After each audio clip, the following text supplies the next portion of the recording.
नरेंद्र मोदी जिंदाबाद। क्या सिर्फ आबादी का गणित चुनाव जीतने के लिए काफी नहीं है? इन रुझानों ने यही सवाल खड़ा किया है। राजनीतिक विश्लेषण में अक्सर ये मान लिया जाता है कि मुस्लिम मतदाता एक तरफा वोट करते हैं, लेकिन जमीनी सच्चाई इससे अलग है।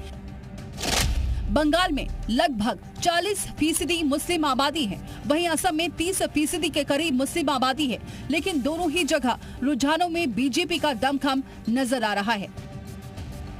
दोनों राज्यों में मुस्लिम आबादी इतनी बड़ी संख्या में होने के बावजूद भी बीजेपी बहुमत कैसे पा रही है? अब इसकी वजह समझिए। दरअसल पश्चिम बंगाल में तृणमूल कांग्रेस और वाम दलों के बीच वोटों का बंटवारा दिखता है।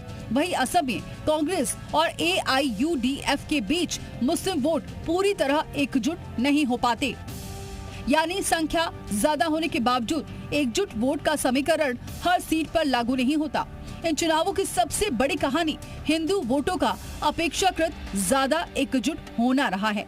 भारतीय जनता पार्टी ने पहचान, सुरक्षा और सांस्कृतिक मुद्दों को प्रमुखता से उठाया, जिससे उसे व्यापक समर्थन मिला।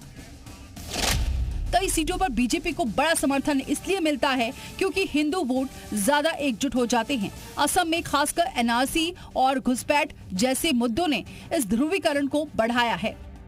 चुनाव राज्य की कुल आबादी के आधार पर नहीं, बल्कि सीटवार वोटिंग पैटर्न पर जीते जाते हैं। कई सीटों पर मुस्लिम आबादी निर्णायक नहीं, जबकि कुछ क्षेत्रों में ज्यादा है। ये असंतुलन भी नतीजों को प्रभावित करता है। ब्यूरो रिपोर्ट, जी मीडिया। वहीं मुख्यमंत्री योगी आदित्यनाथ ने जीत की बधाई दी। एनडीए परिवार को जीत की बधाई। सीएम योगी ने कहा, आप सभी का अभिनंदन। बीजेपी को अच्छी सीटें मिली हैं। केरल में बीजेपी का वोट शेयर बढ़ा है। तो दर्शकों को बता दें, मुख्यमंत्री योगी आदित्यनाथ ने जीत की बधाई दी है। एनडीए परिवार को जीत की बधाई दी है। सीएम योगी ने कहा है, आप सभी का हम अभिनंदन करते हैं। बीजेपी को अच्छी सीटें मिली। केरल में भी बीजेपी का वोट शेयर बढ़ा।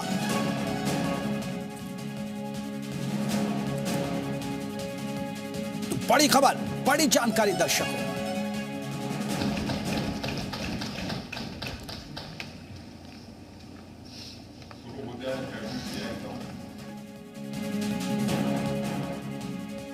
अच्छी सीटें पाई हैं।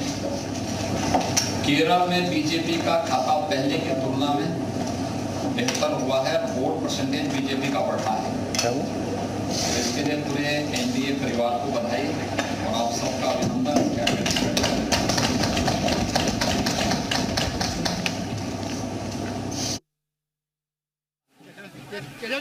झाड़ मुड़ी जो है वो काम कर नहीं खा रहा हूँ।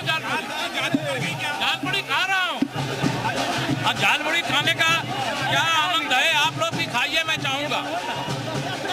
झालमुड़ी का जश्न हो रहा है और बीजेपी दफ्तर पर इस वक्त डिप्टी सीएम जो है वो यहाँ पर मौजूद है और समय बिताया वह भी असर किया और जो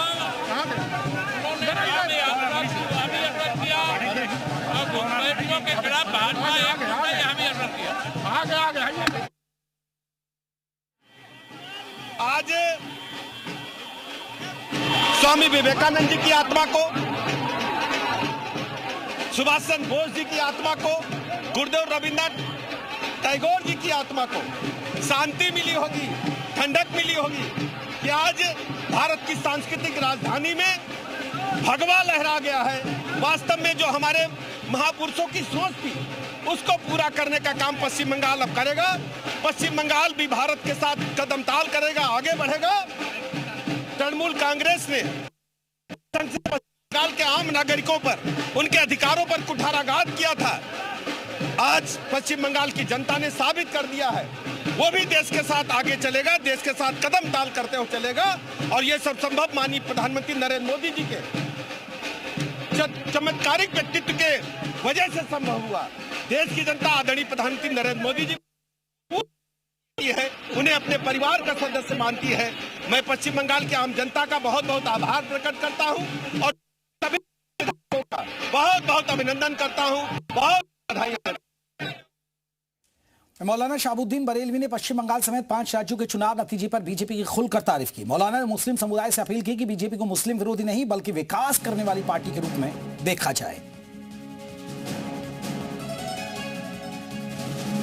हर शख्स मेहनती है, मेहनत करता है, तो जाहिर बात है जो मेहनत करेगा फल उसी को मिलेगा। खुसूस मुसलमानों से मैं यही कहूंगा कि बीजेपी को नफरत भरी नजरों से अब न देखें।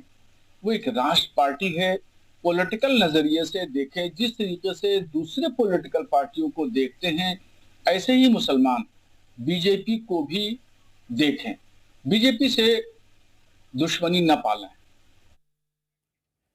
पश्चिम बंगाल में बीजेपी की जीत का जश्न। दिल्ली सचिवालय में सीएम रेखा गुप्ता की पार्टी, सीएम रेखा की झालमुड़ी और रसगुल्ला पार्टी, सभी मंत्रियों के साथ सीएम ने पार्टी की। दिल्ली सीएम रेखा गुप्ता का बयान, पीएम मोदी के सुशासन मॉडल की जीत हुई है। तो तस्वीरें हम आपको दिखा रहे हैं।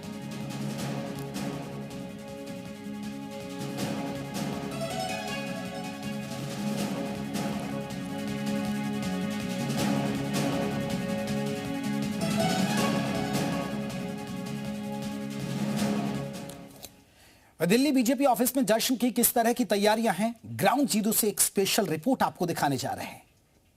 सबसे ज्यादा जो सब अपनी नजरें गड़ाए बैठे हैं वो है पश्चिम बंगाल पे।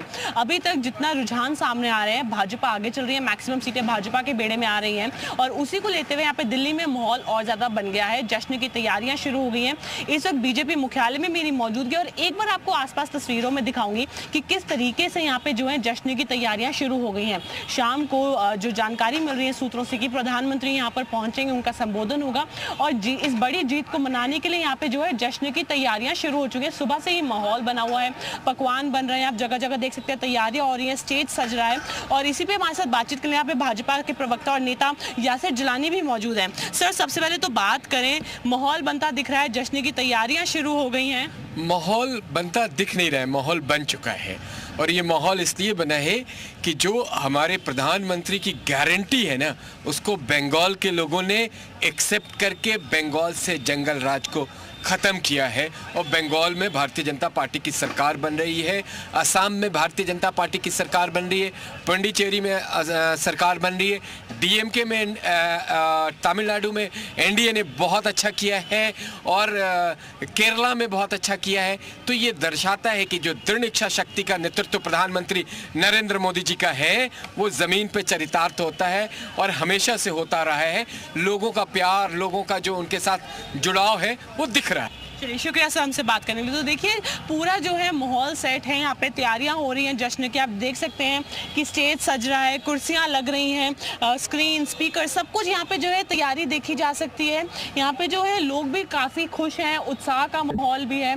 कितने जो यहाँ पे भाजपा के सपोर्टर्स बोले, हम कार्यकर्ता बोले, यहाँ पर पहुँच रहे हैं। आप सामने तस्वीरों में देख पा रहे हैं किस तरीके से जो है माहौल बन रहा है। यहाँ पे पूरा जो जश्न का माहौल है और जो लोग हैं उनमें काफ़ी उत्साह देखा जा सकता है।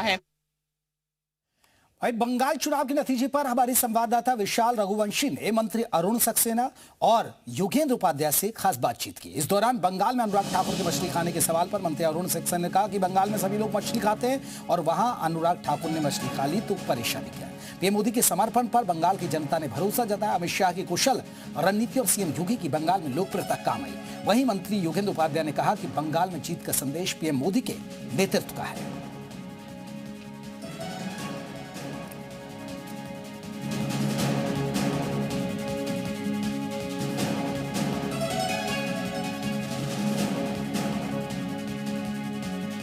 एक बड़ा फैक्टर जो देखने को मिला चुनाव में कि अचानक से चुनाव के बीच में अनुराग ठाकुर मछली भात खाने लगते हैं, तो ये एक बड़ा फैक्टर था वहाँ पर, ये मानते हैं आप? देखिए, ऐसा है, बंगाल में सभी मछली खाते हैं, अनुराग ठाकुर ने भी वहाँ मछली खा ली तो क्या नुकसान है इसमें।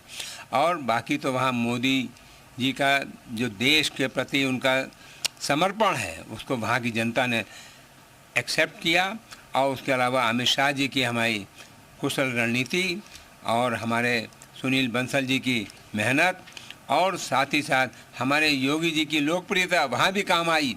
जहाँ जाते थे मोदी योगी हो जाते थे और जनता ने दिखा दिया कि सुशासन और गुंडागर्दी में क्या फ़र्क है और मैं समझता हूँ बहुत अच्छे ट्रेंड आ रहे हैं और हर हालत में अब सरकार तो हमारी बन ही गई। बीजेपी के लिए अन्य राज्यों से भी बहुत अच्छा है। अगर हम बात करें तो जिस तरह प्रधानमंत्री जी का वीडियो आया था अंगुली खाते हुए, उसका भी असर देखने को मिल रहा। बिल्कुल भाई, वो तो हमारे मोदी जी आम आदमी के बीच में आम आदमी की तरह बात करते हैं, आम आदमी की तरह बात करते हैं, बच्चों से बात करते हैं, तो वो तो बहुत ही लोकप्रिय है। बीजेपी खेमा बहुत खुश है। योगेंद्र उपाध्याय से पहले बात करते हैं, कैसा लग रहा है पहले बताइए कि क्योंकि टीएमसी के गढ़ में जाकर बीजेपी जो है वो कमल खिलाने जा रही है। निश्चित रूप से ये जीत का जो संदेश है वो मोदी जी के नेतृत्व के जीत है, अमित शाह जी की रणनीति की जीत है, सुनील बंसल जी के चुनाव प्रबंधन की जीत है और हमारे उत्तर प्रदेश के माननीय मुख्यमंत्री योगी आदित्यनाथ की लोकप्रियता की जीत है। इन सब के कॉम्बिनेशन ने वहाँ पर ममता बनर्जी के किले को ध्वस्त किया है। अच्छा, ये आप मानते हैं कि चुनाव आयोग ने जिस तरह सख्ती की, फर्जी वोट जो है वो उसका एक बड़ा फैक्टर भी काम आया? ये चुनाव सुशासन बनाम गुंडागर्दी था, जंगल राज था, या दूसरे शब्दों में क्या गुंडागर्दी बनाम कुशल नेतृत्व का था। तो इसलिए कुशल नेतृत्व जीता है और शराफत जीती है, सुशासन जीता है। वहीं कोलकाता में विजय जुलूस रैली पर रोक, कोलकाता कमिश्नर ने जारी किया आदेश, बिना अनुमति कोई नहीं निकालेगा जुलूस। 5 मई के बाद निकाली जा सकेगी रैली। जुलूसों में नियम का पालन जरूरी है। पुलिस ने शांति बनाए रखने के भी निर्देश दिए। कोलकाता पुलिस ने घोषणा की है कि चुनाव परिणामों को लेकर आज कोई भी विजय जुलूस रैली आयोजित नहीं की जाएगी। ये प्रतिबंध है सभी राजनीतिक दलों और समूह पर समान रूप से लागू हुए। यदि कोई जुलूस निकाला जाना है तो 5 मई और उसके बाद ही निकाला जाएगा।